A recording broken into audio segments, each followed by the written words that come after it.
ॐ नमो नारायणाय। ॐ नमो नारायणाय। ॐ नमो नारायणाय। Namaskaram. Today I am going to chant Canto 62, Blocking Sacrifice to Indra. कदाचिदगोपालानविहितमखसंभारविभवान् निरीक्ष्य त्वं शौरे मघवमदमुद्वंसितुं नाः विजाननप्येतान् विनयमृदुदन्दातिपशुपान् पृच्छः को वाय जनक भवतामुद्यम इति.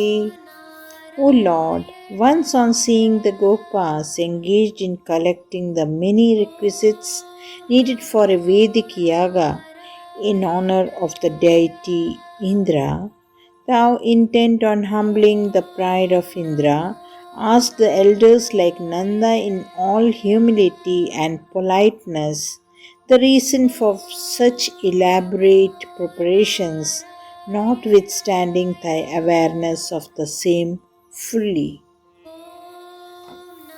बभाषे नन्दस्त्वां सुतननु विधेयो मधवतो मखो वर्षे वर्षे सुखवती सवर्षेण पृथिवीं नृणां वर्ष्यतं निखिलमुपजीव्यं महितले विशेषादस्माकं तृणसलिलजीवा हि पशवः.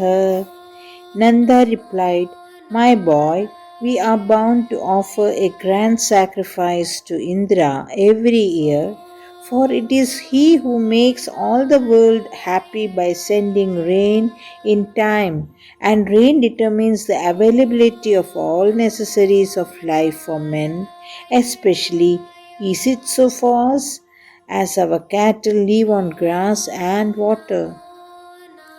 इति श्रुत्वा वाचं पितुरयि भवानाः सरसं धिगेतनो सत्यं मदवचनिता वृष्टिरितिवत् अदृष्टं जीवानां सृजति खलु वृष्टिं समुचितां महारण्ये वृक्षाः किमिव बलिमिन्द्राय ददते.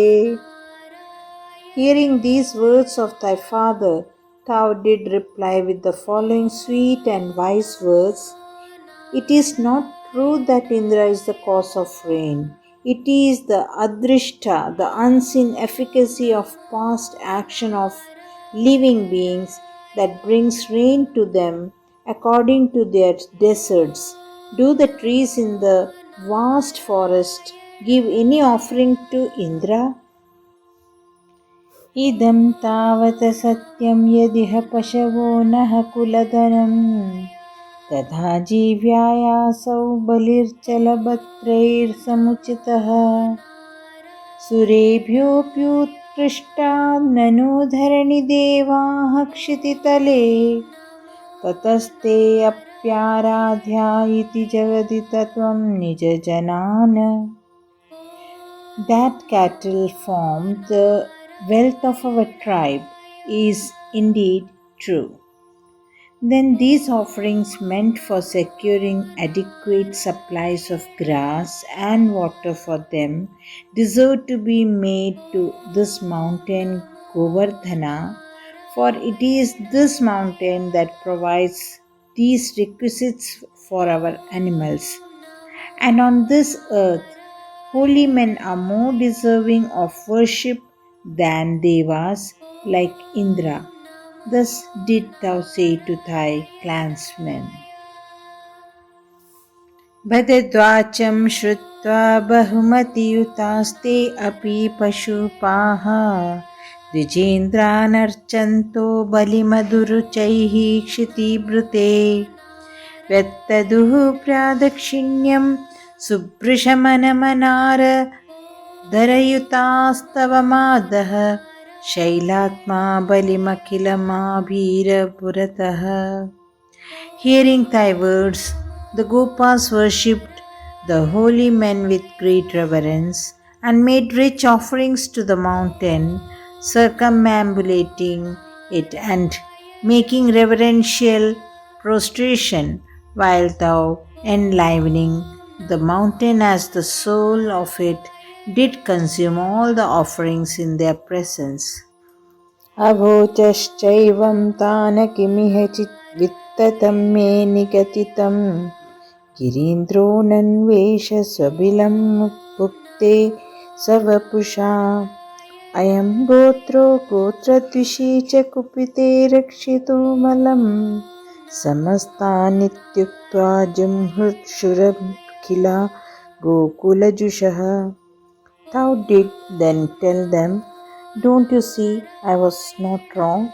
This mountain has physically consumed all our offerings. Even if Indra be angry with us for depriving him of his due, this mountain is capable of protecting us all and the cattle." The Gopas were glad to hear these words of thine.